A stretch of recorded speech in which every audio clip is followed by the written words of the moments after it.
Ayan, dahil inubos mo yung dahon ng aking kamatis, ibibigay kita sa chicken. Chicken! Meron tayong, meron kayong food. Yan, ang dami nag-aantay sa'yo dun sa loob. Ayan, chicken! Tignan natin kung kakainin sila ng chicken.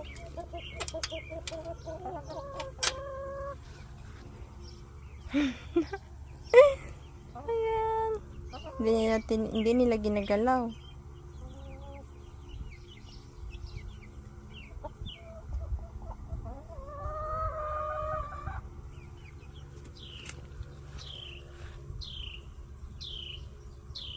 Yan. Chicken.